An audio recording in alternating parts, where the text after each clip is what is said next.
progressivement et lentement vers la fin. Donc aujourd'hui c'est jeudi. Demain on va faire la dernière séance du type académique. Et puis samedi on fait le résumé, le survol, puis Andersen au plus méritant, et j'espère que vous serez tous méritants, les certificats des leaders. J'espère. Bien, voilà, aujourd'hui on va vous parler de valeurs.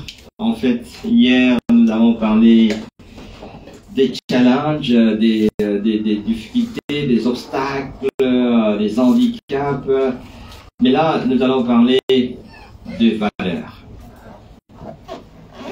Justement, ce sont des valeurs, ce sont des vertus, ce sont des atouts qui permettent à un leader de pouvoir résoudre les problèmes qui se posent devant lui.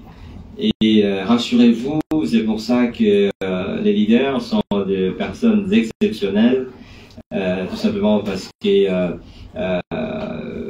doivent être des dépositaires de valeurs. Des dépositaires de valeurs. Et c'est pour ça qu'ils sont des personnes exceptionnelles. On les appelle des modèles, des rôle modèles en anglais, des modèles. Et c'est pour ça qu'ils influencent les autres. Parce que les personnes qui les suivent sont convaincus qu'effectivement ce sont des personnes qui méritent d'être suivies. Et donc ce sont des valeurs que vous connaissez très bien, mais qu'on va essayer de discuter ensemble. Je l'ai dit déjà, bon, évidemment, le leader, c'est pas la position, c'est pas les titres, mais le leader, c'est autre chose. Voilà. Première valeur, le travail ardu. Un leader, c'est quelqu'un qui travaille. Chers amis, si vous voulez être leader, vous devez réduire votre nombre d'heures de sommeil. Vous avez compris? Un leader ne dort pas comme un être normal. On commence à vous dire non, il faut 8 heures par jour, non. Parce que une journée n'a que 24 heures. Si vous dormez comme tout le monde, comment vous serez différent de tout le monde? Un leader, il est différent de tout le monde. Quand j'étais Premier ministre, j'arrivais à la primature à 4h55 et je commençais à travailler à 5h et je le fais pendant 5 ans. Je n'en suis pas mort. Si quelqu'un commence à travailler à la primature à 11h et il termine à 15h, donc il a 4 heures de travail. Et moi qui ai commencé à travailler à 5h, je termine à 20h. Est-ce que nous aurons la même production? Non. C'est mathématique. Travail ardu. Et en leadership, on dit ceci. Si vous voulez récolter de bons résultats, en qualité, en quantité, vous devez aussi donner la contrepartie qui équivaut à ces quantités et à ces qualités. Ici intervient la loi de physique qui dit qu'il n'y a pas de partie sans contrepartie.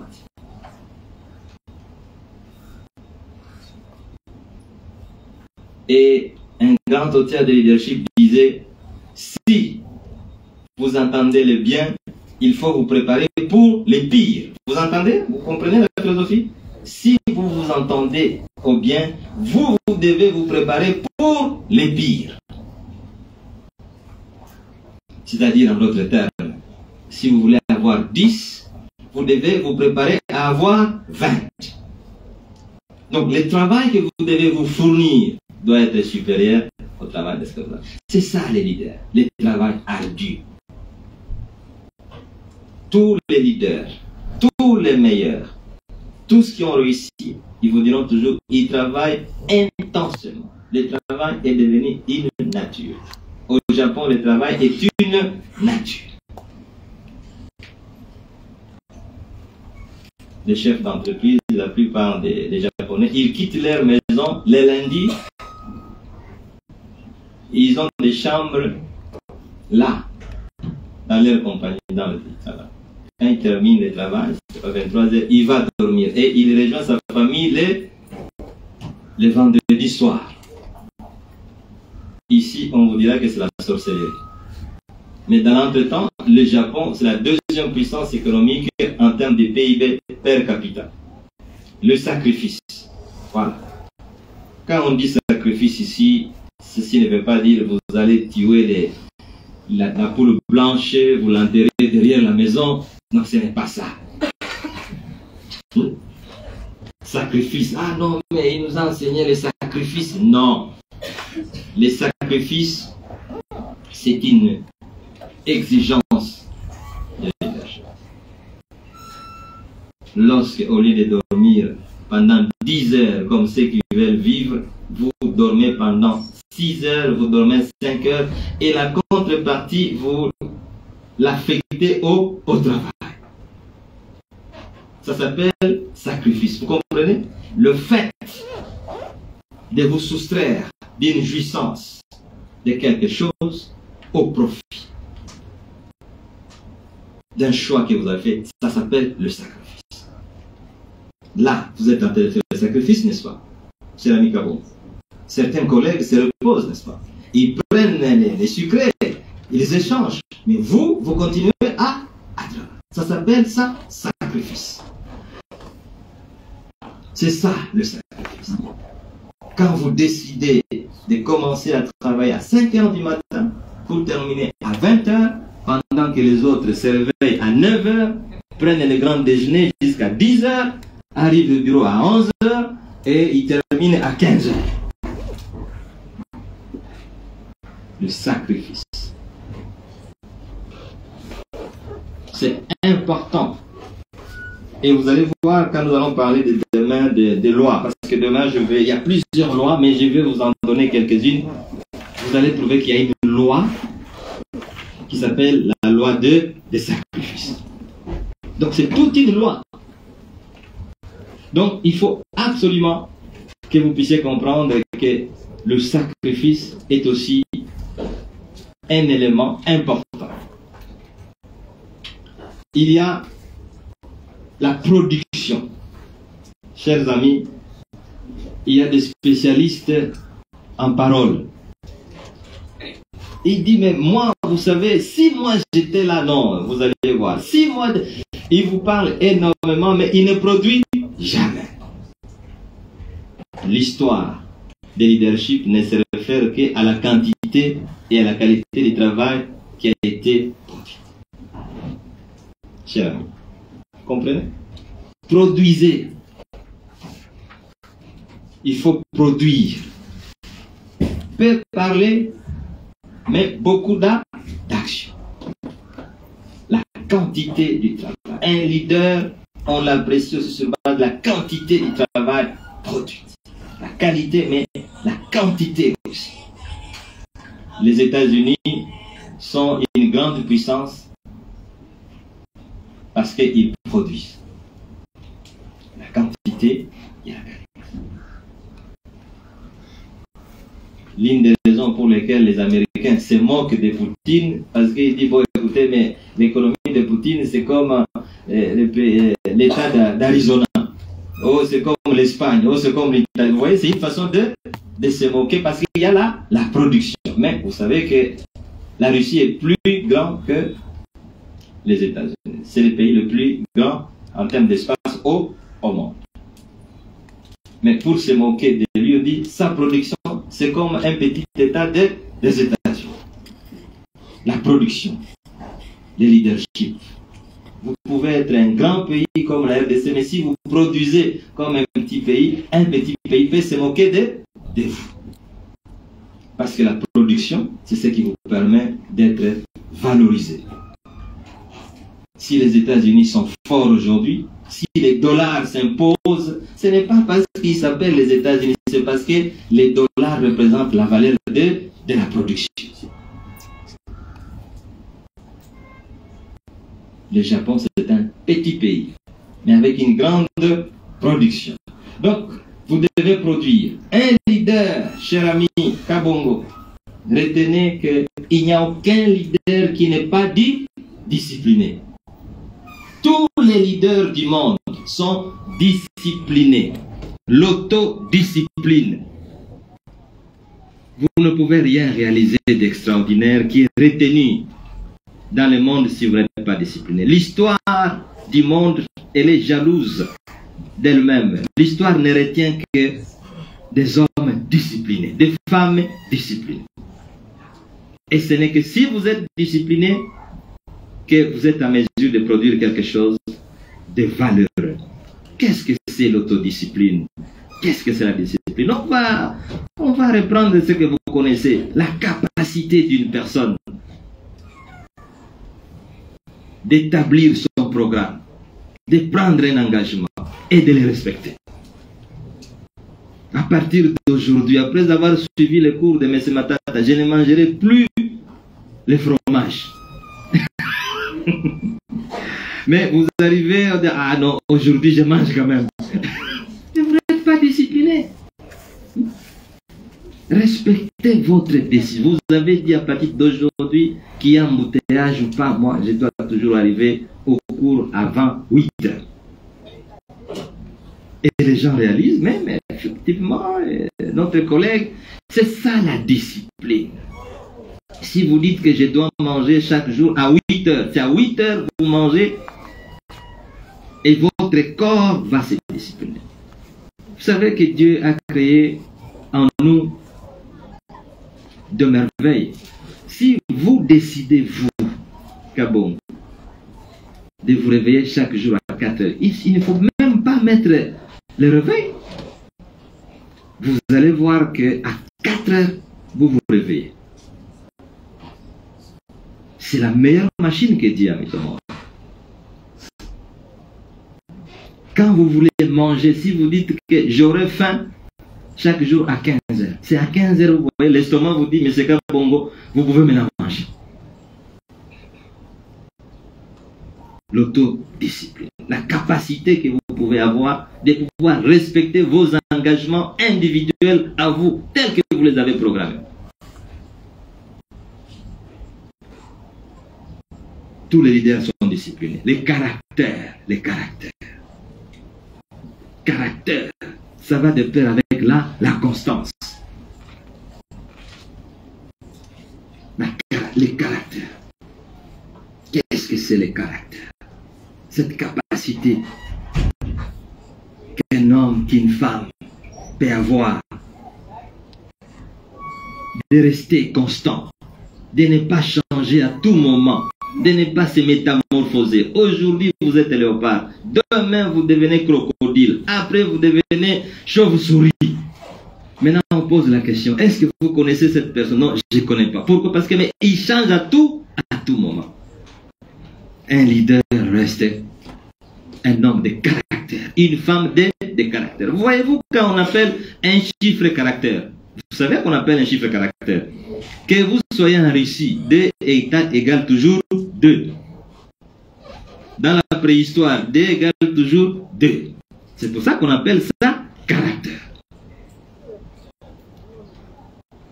Caractère parce qu'un leader doit être programmable. Lumumba était programmable parce qu'il avait une vision, l'indépendance. Les grands leaders sont programmables.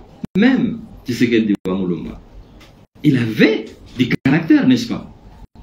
Parce qu'il était constant. Il s'est battu pour la démocratie.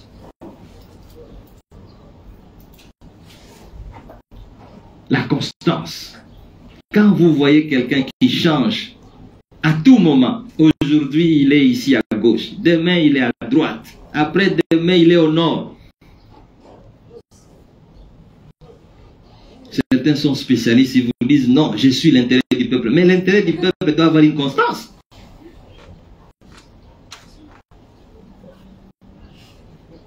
L'intérêt du peuple doit avoir une méthode, madame. Nous avons expliqué la méthode.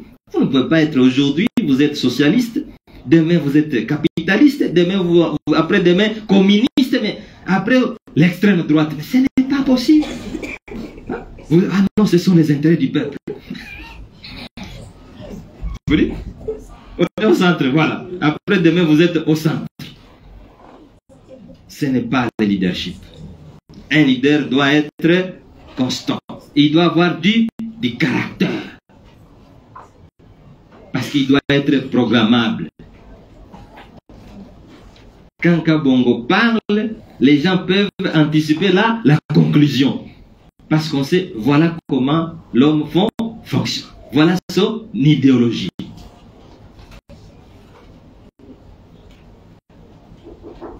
Le caractère, la constance. C'est très important, chers amis, parce que vous allez vous dire, non, mais c'est mon leader, même s'il change. Non, non, non, non. Un leader ne change pas tout. Un vrai leader, il est constant. Les risques. Nous avons parlé hier de la peur du risque. Aujourd'hui, on vous dit, parce que nous sommes dans les atouts, on vous dit qu'un leader doit prendre les risques. Qui ne risque rien n'a rien. Vous voulez devenir un grand leader, une femme, un homme, sachez que vous devez arrêter d'avoir peur. Surtout vous, hier vous m'avez démontré que vous avez peur de la mort. Il faut éviter d'avoir peur de la mort. Il faut mourir aussi. Pour une cause noble. Pour votre vision. Pour votre rêve.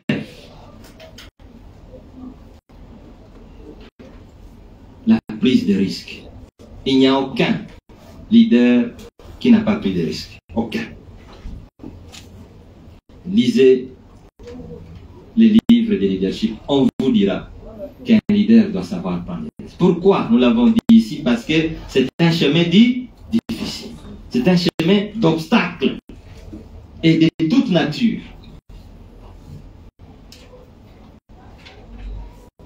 Vous devez avoir le courage de prendre les risques. Le risque va de pair avec le courage. La lecture. Un leader doit beaucoup lire. S'il faut prendre des lunettes, prenez-les. Oh non, moi je n'aime pas mettre des lunettes. Non, mettez les lunettes. Mais lisez. Pourquoi? Parce que je vous ai dit, les secrets sont dans les livres. Tout est écrit dans les livres. Nous tous, nous sommes des noirs ici. Des blancs ont dit, la meilleure façon de cacher des bonnes choses aux noirs, mettez-les dans les livres et imprimez. Faites même la publicité. Quand vous entrez dans un métro en Occident, en Europe, au Japon, aux États-Unis, quand quelqu'un entre, la première chose, il ouvre sa mallette, il commence à lire. Là, vous l'identifiez, c'est un nom occidental. Quelqu'un qui ressemble à Kabongo, il prend son micro, il met en tête, il commence à suivre la musique. C'est pas comme ça. Monsieur, tout le temps que vous disposez, c'est la jouissance. Mais quand est-ce que vous allez découvrir l'autre? Peut-être c'est 1 heure de train, il en profite pour découvrir les secrets. Lisez. Et quand vous lisez, ne lisez pas comme les aventuriers. On lit toujours avec un bic, avec un souligneur. La première fois de lire un livre, vous pouvez le lire pendant 1 mois, selon les cas, 2 mois. Mais la deuxième fois, parce que vous avez déjà souligné, vous pouvez le lire en 1 semaine. Vous comprenez? Parce que vous lisez maintenant tout ce qui est important. La lecture. La créativité. Un leader doit créer. Parce que nous avons dit, le chemin de leadership, c'est un processus de perpétuel changement. Regardez un peu le véhicule, quand ceux qui ont inventé le véhicule, vers les années 1800, quel était l'état du véhicule? Regardez aujourd'hui le véhicule. Vous savez qu'aux États-Unis, il y a des véhicules sans chauffeur. Oui. Voilà. dit bon, allez déposer tel. Et vous voyez des gens qui sont derrière. Ils vont à un endroit, le chauffeur est invisible. Il sait que bon, j'amène les gens à Kitambo. Il arrive au rond-point, lui-même surveille, ainsi de suite. Et puis jusqu'à Kitambo, il vous dit, monsieur, vous pouvez descendre. Des véhicules sans chauffeur. Donc la créativité. S'il n'y avait pas de créativité, nous n'aurons pas de téléphone, nous n'aurons pas aussi tous les systèmes. Aujourd'hui, il y a des cuisines intelligentes. C'est-à-dire, vous êtes encore ici à l'UPC, à partir de votre téléphone, madame, vous demandez à votre cuisinière de vous chauffer déjà la nourriture. Vous pouvez même dire, vous chauffez à tel degré. Vous pouvez aussi demander au congélateur ou au frigo de dégeler les laits. Par téléphone tel que vous êtes. Et quand vous arrivez, vous allez déjà trouver à la cuisine, tout est déjà chaud, et les laits déjà préparés, la bière, si vous êtes un amateur, la bière, et c'est calibré. Ça existe, je l'ai vu. Donc la créativité. Et c'est ça qui fait que les autres pays progressent. Vous allez voir, iPhone, tous les 3 ans, on donne un nouveau téléphone du type iPhone, n'est-ce pas? Tous les 3 ans. Et on ne le fait pas pour le faire. Mais on voit que les capacités sont différentes des capacités précédentes. La créativité. Donc, voilà quelques éléments du type du travail. Mais en termes de moralité, d'éthique, un leader doit être honnête. L'honnêteté, ça fait partie des éléments qui permettent à un leader d'influencer les autres. Pour que les gens vous suivent. Pour que les gens soient convaincus, vous devez être honnête. Parce qu'au moins, ce que vous leur dites, ils savent que c'est vrai. Ce que vous signez, on sait que c'est vrai.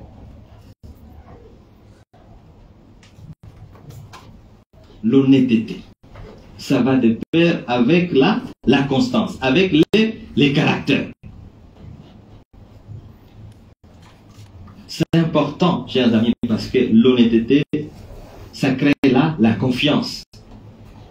L'autre élément qui est la confiance. Les économistes savent, la confiance a un coût.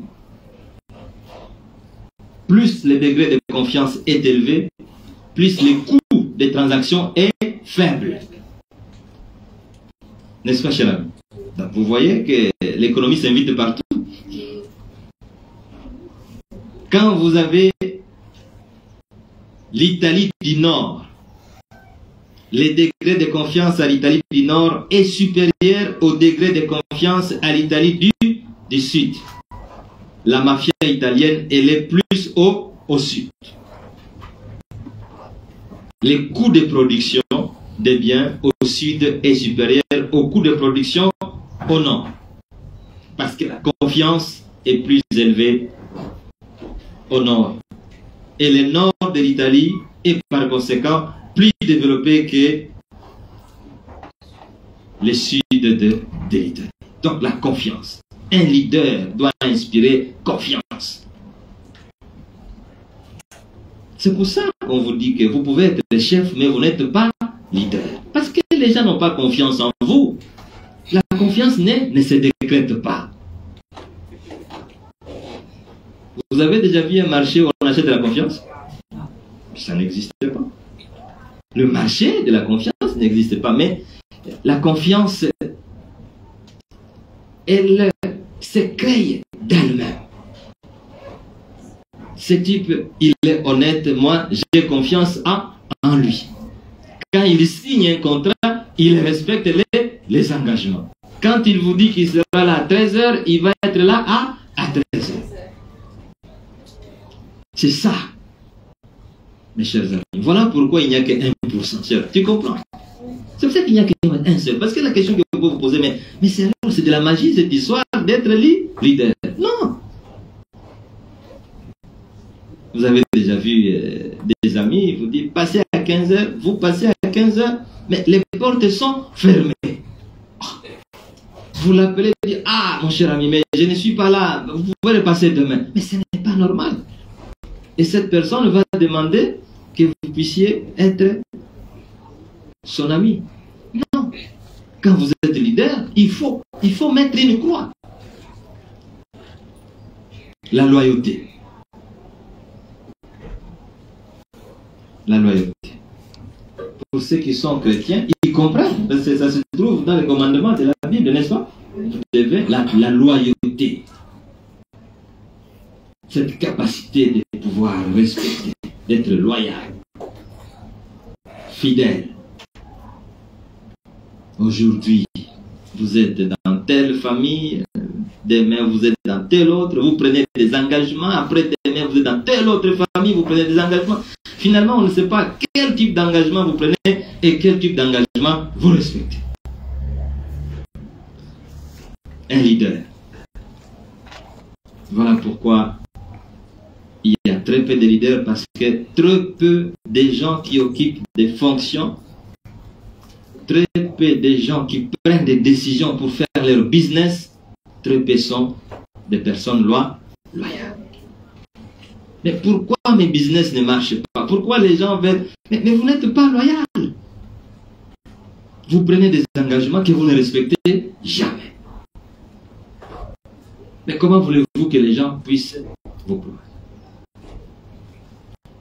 Chers amis, j'ai voulu que vous sachiez quels sont les ingrédients qui résolvent le problème que nous avons évoqué hier. L'honnêteté, la loyauté, la confiance. Un leader, c'est un homme honnête. Quand on a posé la question à Nelson Mandela, quand on a libéré, il dit, mais pourquoi vous êtes déjà libéré, mais vous continuez à prendre beaucoup de considérations envers Fidel Castro, alors que les Américains ne l'aiment pas, mais vous, qui êtes soutenus par nous, il a dit ceci, mes chers amis, la fidélité, la loyauté. Quand moi, Mandela, j'étais en prison, Fidel Castro m'a envoyé, me soutenait. J'étais en prison, j'ai fait 25 ans, 27 ans.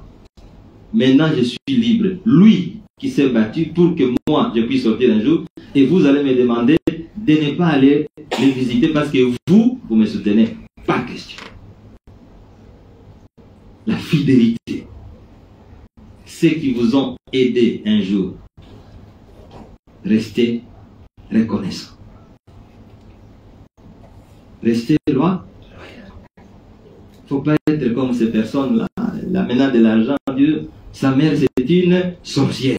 J'ai vu, je ne vous raconte pas des choses, j'ai vu quelqu'un qui refuse de dire au revoir à sa mère parce que sa mère est sorcière. Mais pendant que votre mère là vous a mis au monde, pendant que vous aviez 2 ans, pendant que vous aviez 3 ans, cette maman sorcière là, pourquoi ne vous a pas jeté? Pourquoi ne vous a pas jeté? Donc, il faut rester loyal. Il faut rester honnête. Les qualités donc de leadership, on termine. L'humilité. L'humilité. Vous devez être humble. Ce qui frappe souvent dans le chef des personnes qui réussissent, c'est leur humilité. Quand vous arrivez souvent aux États-Unis, ceux qui ont beaucoup d'argent sont toujours en jeans. Ils sont simples, en basket. Quand on ne reçoit pas le président, ils sont toujours en basket. Parce qu'ils savent que ce qui compte, ce n'est pas là l'apparence. l'apparence. Ce qui compte, c'est les contenus. Et ceux qui n'ont rien ont souvent la politique de l'apparence. C'est pour tromper la vigilance des gens. Vous ne valez rien, vous voulez montrer aux autres que vous valez beaucoup. Et cette capacité de dédoublement, c'est ce qui tue les gens. Vous n'avez rien, mais vous voulez démontrer que vous avez la flexibilité. Pour terminer, vous devez être flexible, mais tout en restant constant. Lorsqu'il faut réajuster votre programme, votre vision, parce que les circonstances l'obligent, faites-les. La flexibilité ne vous éloigne pas, nous l'avons dit, de votre objectif. Voilà donc, chers amis, toutes ces valeurs conduisent à l'excellence. Vous voulez chercher l'excellence? Voilà le chemin difficile à emprunter. L'excellence, c'est un produit rare. L'excellence, c'est les sommets de la montagne. Mais pour y arriver, il faut monter. L'excellence, c'est la contrepartie des sacrifices, des travail ardu. Et lorsque vous avez l'excellence, automatiquement ça vous amène au progrès et à la réussite. Voilà, chers amis, notre séance d'aujourd'hui. Nous avons donc essayé de rester le plus ponctuel possible. Il est quelle heure, hein? 12h31. 12h31. Donc nous sommes en dépassement d'1 minute. Mais je crois avoir parlé de valeurs. Demain, nous parlerons des lois. Parce que le monde ici est dirigé par les lois. Même quand Dieu créa le monde, il a créé des lois. C'est pour ça qu'il y a les jours et la nuit. C'est pour ça qu'il y a une semaine, il y a une année. Parce que ce sont des lois qui disent. Et si vous voulez aussi devenir grand leader, sachez qu'il y a des lois pour devenir leader. Donc on terminera demain, vendredi, parce que samedi nous allons faire le résumé. Et comme j'ai demandé à Patrick, des leaders, dames et des leaders, hommes vont nous démontrer qu'après cette séance, ils ont pris l'engagement de devenir leader. Voilà. Merci beaucoup.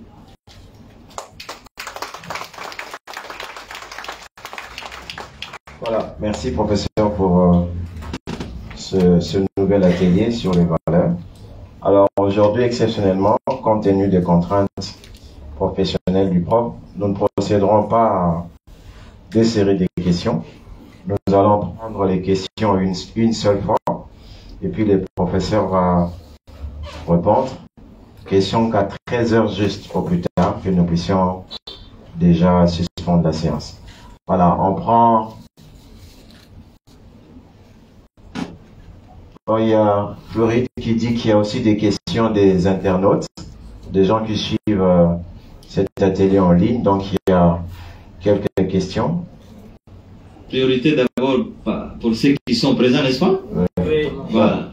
Donc, on prend 5 questions. Bon, aujourd'hui, exceptionnellement, on va un peu laisser la parole aux nouvelles têtes, hein, parce qu'il y a des gens qui ont l'habitude, on donne aussi l'occasion aux autres. Mademoiselle qui en lunettes, juste à côté du prof. Donc vous posez directement la question. Ne faites pas des observations parce que nous pourrons après. Non, présentez-vous. Présentez-vous. Même si c'est ma voisine, je suis déjà habitué à elle, mais elle doit quand même se présenter. Merci beaucoup pour la parole. Je me présente Americani. Hein? Americani. Oh, that's good. Americani. Ah. L2, FBR. LP, hein? Oui. Alors, ma question est celle-ci. Vous avez dit l'autre fois que le management est différent de leader. Vous avez dit un leader, c'est la personne qui a un rêve, une vision. Alors, un manager, vous avez dit que c'est celui qui a des objectifs. Alors, pensez-vous pas que avoir des objectifs, c'est avoir une vision? C'est ma question, merci.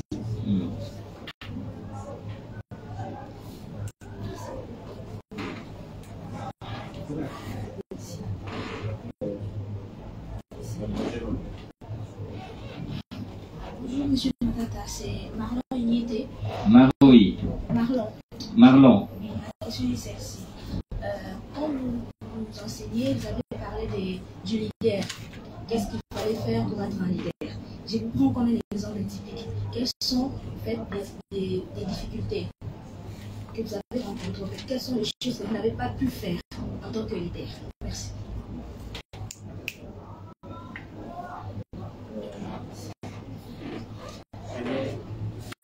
Merci, prof, pour la parole. Moi, c'est Nathan Kenga, juriste des formations. C'est qui? Nathan Kenga. Nathan. Oui. Ok. J'aimerais quand même savoir quelle est les plus grandes qualités qu'on retrouve chez tous les leaders. Donc, les qualités communes. Parce que là, vous en avez parlé plusieurs. J'aimerais quand même savoir la plus grande qualité qu'on peut retrouver chez tel ou tel autre leader. Merci.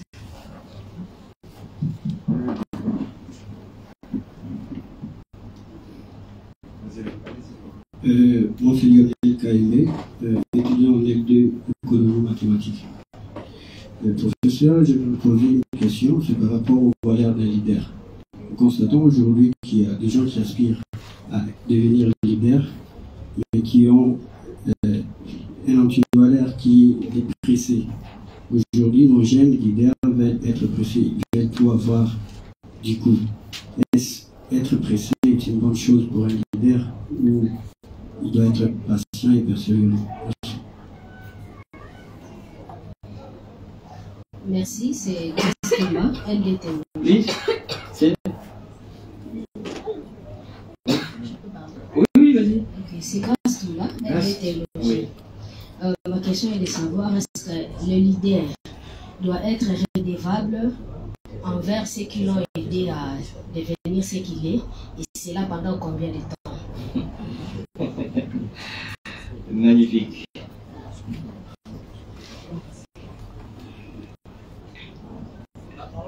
Oui. On peut y avoir deux autres questions, et puis on passe aux questions des internautes. Bonjour, moi c'est Julien Bagnéné, étudiant en L1 économie monétaire. Par rapport aux vertus d'un leader, souvent nous entendons que pour préserver le pouvoir d'un pays, il faut souvent se salir les mains. Alors, ce contexte de se salir les mains, est-il un sacrifice par rapport à ceux qui sont repris aux atouts majeurs d'un leader ou pas? Merci.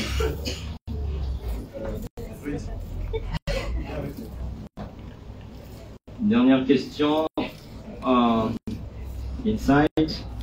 Comme ça, Floride, après la dernière question, on passe aux questions outside. Merci pour la parole. Moi, c'est Élisée Kassongo de la L1 Économie internationale. Monsieur Matata, vous avez répété à plusieurs fois que l'adage chance et le repas ça n'existe pas. Moi, j'aimerais savoir si chance et le repas n'existe pas. Donc, vous avez commencé quelque part. C'est par curiosité que j'aimerais savoir votre parcours, d'où vous avez commencé pour arriver jusque là où vous êtes aujourd'hui. Merci. Ok.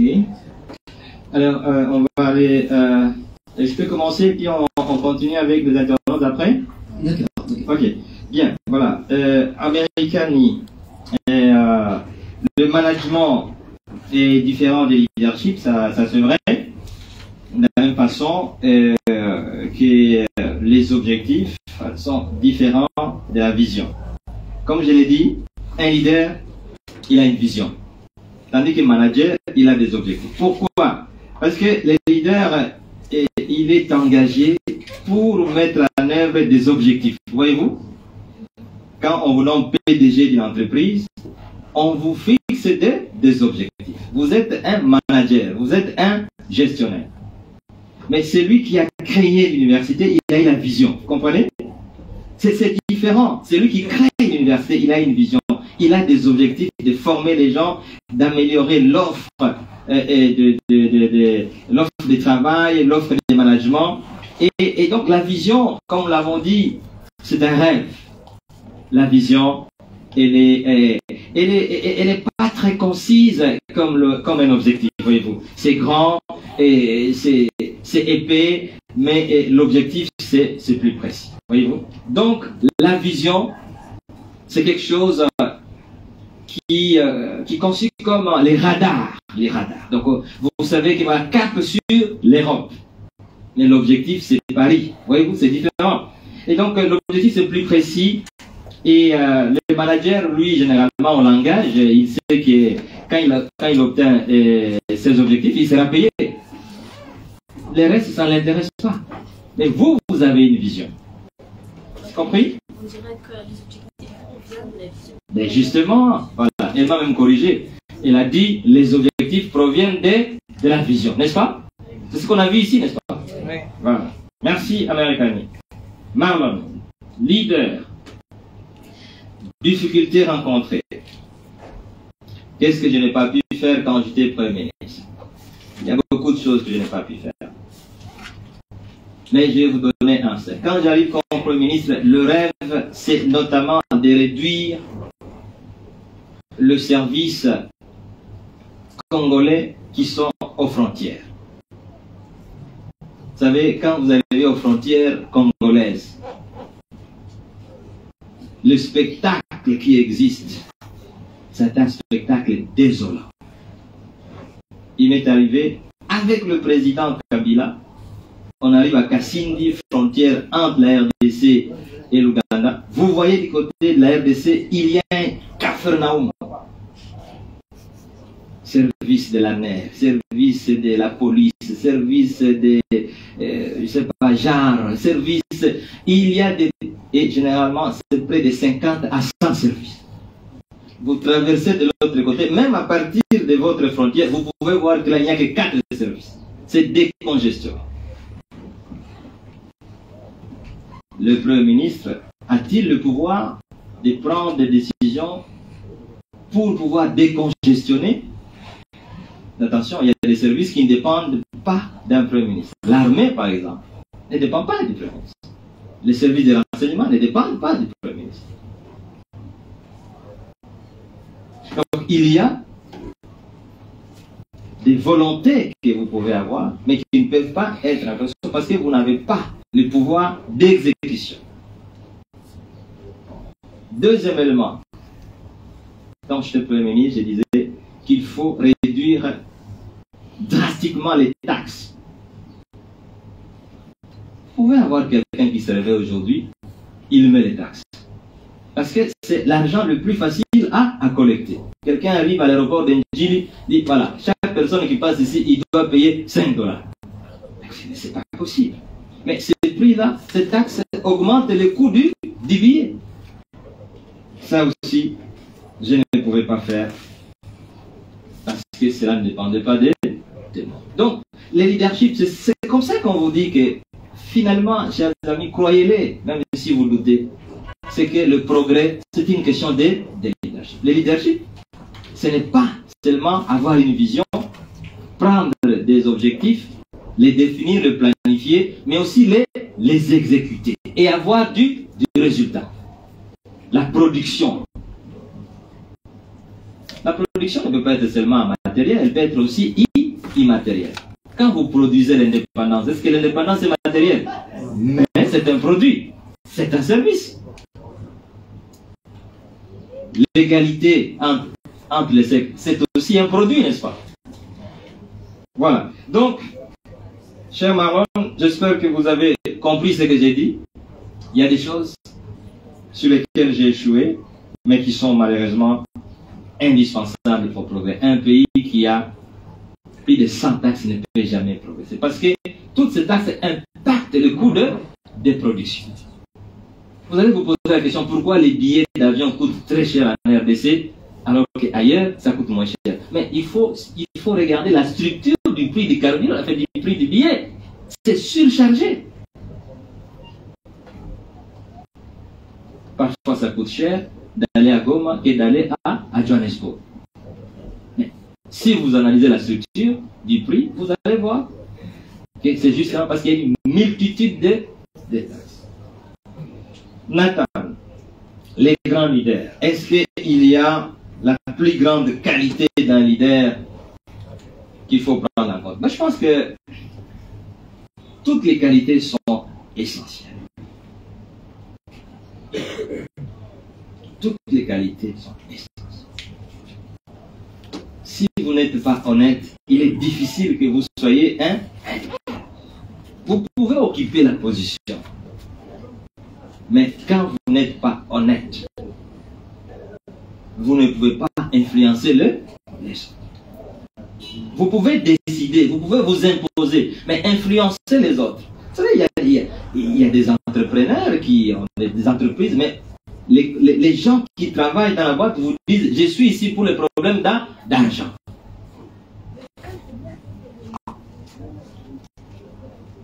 Si vous n'êtes pas honnête, vous ne pouvez pas influencer. Si vous n'êtes pas loyal, vous ne pouvez pas. Si vous ne travaillez pas beaucoup, comment voulez-vous que les gens puissent se présenter?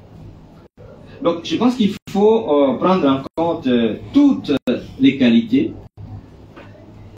C'est pour ça qu'il n'y a qu'1%. Je ne sais pas si on me pose la question, on dit, bon, qu'est-ce que je peux laisser à côté pour qu'il soit quand même leader, c'est ça? Non. Si vous voulez être un leader complet, prenez tout le package pour être dans les 1%. D'ailleurs, vous devez être fier ici en RDC, c'est moins d'1%. Donc vous serez parmi les gens qui vont relever. KMB, les antivaleurs. Est-ce qu'on peut être un leader avec des antivaleurs comme celle de se précipiter, d'être pressé? Non. Un leader n'est jamais pressé. Quand vous êtes pressé, vous allez rater l'essentiel. Le leadership, nous l'avons dit ici, c'est un processus. Quand vous quittez l'université, automatiquement, vous voulez devenir chef d'un parti politique. Mais est-ce que vraiment c'est ça être leader? À 23 ans, vous créez votre parti parce que, bon, vous voulez être comme les... C'est comme quelqu'un qui naît aujourd'hui, il dit à son papa, comme vous êtes millionnaire, je vais aussi courir. Il va dire, mais qu'est-ce que moi je peux faire? Vous ne pouvez pas courir, il faut attendre.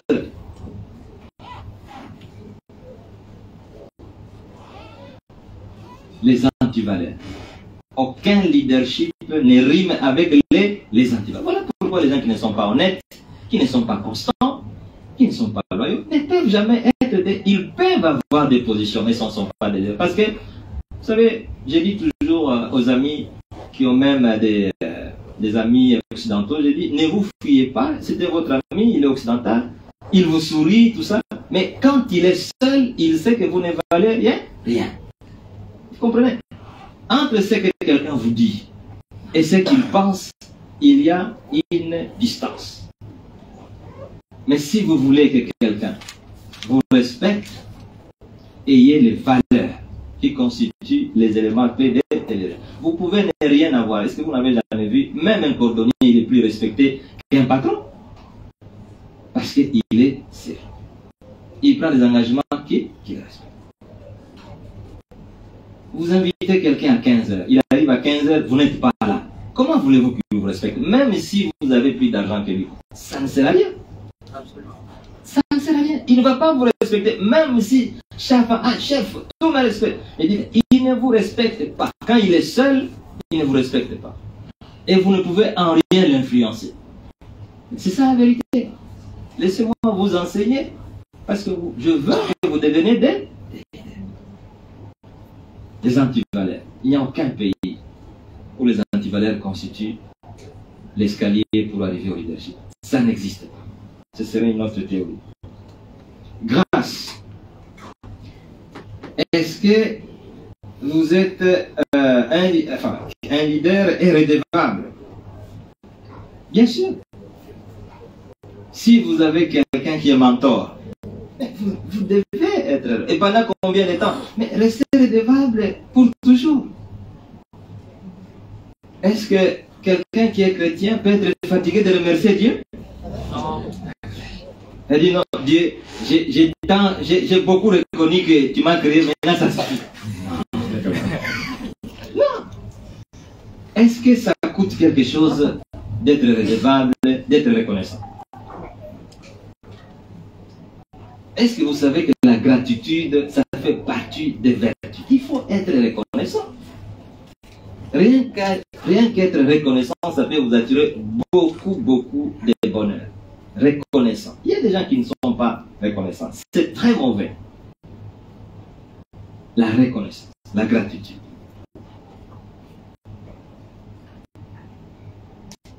Moi, je vous dis que je suis reconnaissant, notamment vis-à-vis du ministre Matungulu des Finances, qui m'avait pris comme jeune conseiller au ministère des Finances.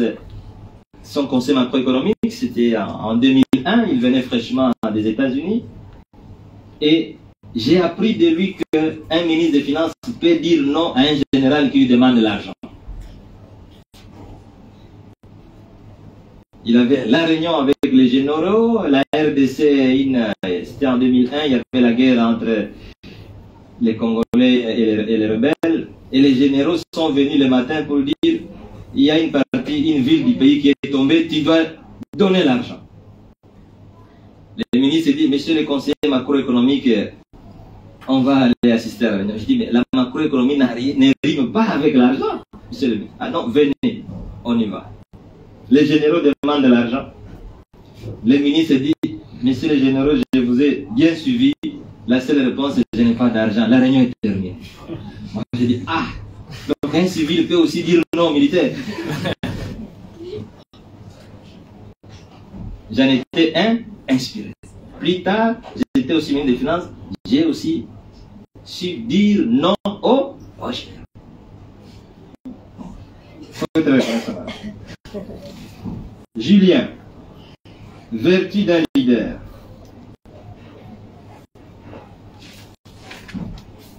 Est-ce qu'il faut se salir les mains? Ceux qui disent ça, ils sont dans les antivaleurs. On peut diriger un pays et être propre.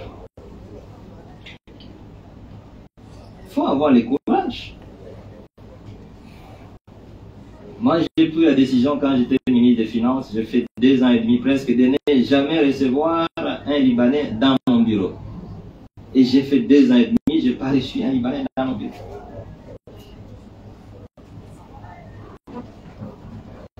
Ce n'est pas mauvais.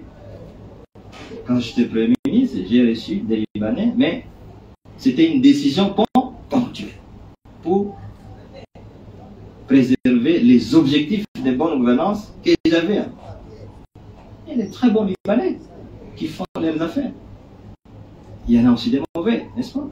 Mais la décision, c'était ça. On peut diriger les pays tout en étant propre. N'est-ce pas? Le président du Botswana, quand il a terminé, mais il a été fêté pour la bonne gouvernance. Il a été fêté pour la bonne gouvernance. Qui vous dit que quand on est président, on est premier ministre, on est ministre des Finances, on doit absolument avoir les messages? C'est faux et archi faux. Mais ce que vous devez savoir, lorsque vous êtes dans le combat de la bonne gouvernance, on trouvera toujours tous les moyens pour montrer que c'est vous qui êtes de la mauvaise gouvernance et non pas ceux qui vous cherchent et qui ne sont plus payés. Pour terminer, Élisée Kassongo, Chancellor Kopamba, n'existe pas. Élisée, c'est vrai. Je le répète ici, je l'ai déjà dit, la chance n'existe pas. Dans la théorie de leadership, la chance n'existe pas. Chancellor Kopamba veut dire tout simplement, vous pouvez travailler et celui qui ne travaille pas, vous aurez le même revenu. C'est faux et archi faux. Moi, je n'ai jamais compté sur la chance. Je travaille toujours dur. Et je vais vous donner un exemple. Comment je suis arrivé ministre des Finances, parce que vous avez demandé mon exemple. Je suis à la direction des études, où j'ai été recruté avec concours. Je monte, je deviens chef de service des comptes nationaux. C'était une grande direction, la direction des études, la direction des comptes nationaux. On appelle ça économie réelle. Il y a 4 blocs dans l'économie. Il y a l'économie réelle qui s'occupe de la production, Il y a les finances publiques qui s'occupent des recettes et dépenses.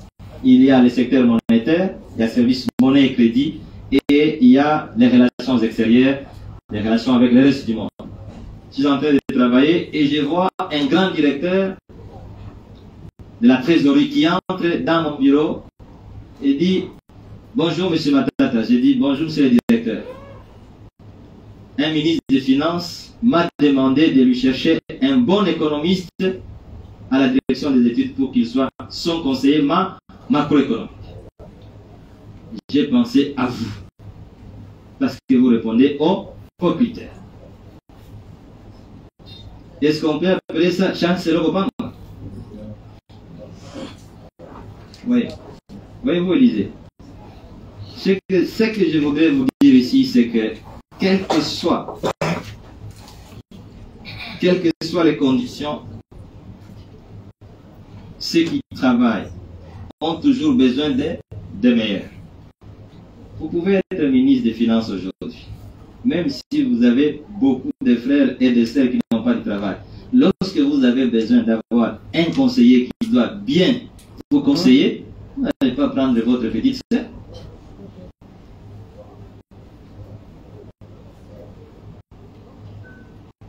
En leadership, la chance, c'est le résultat du travail bien fait. Il n'y a pas de chance. Je le répète encore, il n'y a pas de... Voilà. Il ne faut pas aller dire, oh, M. Matata nous a dit qu'il y a 2%, même pas 2%.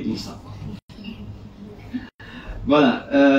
Floride, on peut aller rapidement, les 5 minutes qui nous restent pour les questions de nos internautes. Évidemment, très très rapidement, parce qu'il y a énormément de questions qui ont été posées. J'ai retenu deux que je trouve, à mon avis, récurrentes. Alors, il y a des internets qui posent la question de savoir comment faire pour rejoindre le club de leadership. Voilà une autre question. En tant que leader, professeur Matata Pogno, quelles sont les motivations qui vous ont poussé à ne pas prendre le véhicule qui a été offert par l'Union Sacrée? Voilà. Malheureusement, c'est une question qui est revenue plusieurs fois. Plusieurs fois.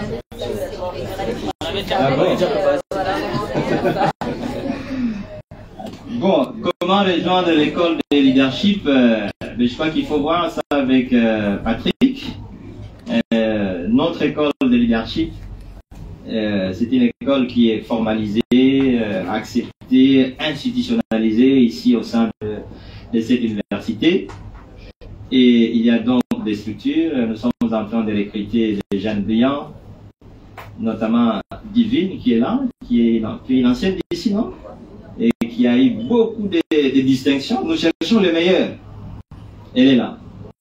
Donc, il y a aussi Divine qui est aussi... Sharon, dont les distinctions sont pratiquement de l'eau à boire. Une fille brillante aussi. Et elle va rejoindre donc après sa licence l'école. Nous voulons former des meilleurs. Le monde est dirigé par les... Qu'on ne vous trompe pas. Donc, il peut contacter M. Patrick Lucao. Patrick Lucao, il faudra donc communiquer vos coordonnées. N'est-ce pas? Alors, pour terminer, pourquoi j'ai pas voulu prendre le véhicule Hyundai, mes chers amis, mais je l'ai motivé, si vous avez lu ma lettre. D'abord, c'est un signe de mauvaise gouvernance, comme je l'ai dit. C'est un signe de mauvaise gouvernance. Comment vous pouvez justifier qu'il y a des députés provinciaux qui ont déjà fait plus de 10 mois pour certains, 5 mois pour certains ne sont pas payés, et vous allez acheter des véhicules pour des sénateurs pendant que les autres ne sont pas payés? Est-ce que c'est normal? C'est la gouvernance, n'est-ce pas? Posez la question. Il y a beaucoup et vous avez vu, il y a même des sénateurs, enfin des députés provinciaux qui ont été chassés des hôtels. Deuxièmement, c'est aussi un acte de détournement parce que le budget n'a pas prévu de payer le véhicule aux sénateurs. Le détournement, c'est quoi? C'est-à-dire sortir les fonds d'un objectif à un autre, n'est-ce pas? C'est ça qu'on appelle le détournement. Troisièmement, c'est aussi un problème de rationalité. C'est un problème de rationalité. 40 millions de dollars, comme je l'ai dit, si vous faites 10 millions par université, ça vous fait 4 universités. Toute université ne peut pas avoir la dimension d'une université protestante. Est-ce qu'une université protestante, quand elle a commencé, elle était aussi grande comme elle est aujourd'hui? Non. Même Harvard. Vous savez que Harvard, qui est la meilleure université du monde aujourd'hui, Harvard, c'est comme toute la commune de Lingwala. Ah oui? Quand vous prenez un taxi à l'aéroport de Boston, vous dites que amenez-moi à l'université de Harvard, la première question, quel avenir? Vous dites quel avenir? Mais vous savez que cette université est née d'une maison d'un pasteur qui s'appelait John Harvard. Une maison dans la ville de Boston. Et donc, une université peut commencer avec 10 millions de dollars. Et donc, avec 40 millions, on construit 4 universités. Congo Airways. Quelqu'un m'a posé la question ici, le problème de Congo Airways, lors de nos cours. Quand j'étais Premier ministre, on a acheté des Airbus, chacun à 25 millions de dollars. C'est des Airbus de 320. Mais avec 20 millions de dollars, vous pouvez acheter un A310 de très bonne qualité. Parce qu'on a acheté les Airbus à l'Italia, c'est presque des avions neufs qui ont 8 ans d'existence. Attention, même le président français Sarkozy, que vous connaissez, quand il est devenu président, il a acheté un avion d'occasion, si vous ne le savez pas. Il faut commencer avec vos moyens. Mais avec 40 millions de dollars, on peut acheter 2 Airbus. Et le marché existe. Les écoles. Moi, quand j'étais Premier ministre, j'ai construit les écoles primaires. 800, 780. Le prix d'une école, c'est 100 000 dollars. Mais quand on a 4 millions de dollars, on peut en construire combien? 400, n'est-ce pas? C'est mathématique.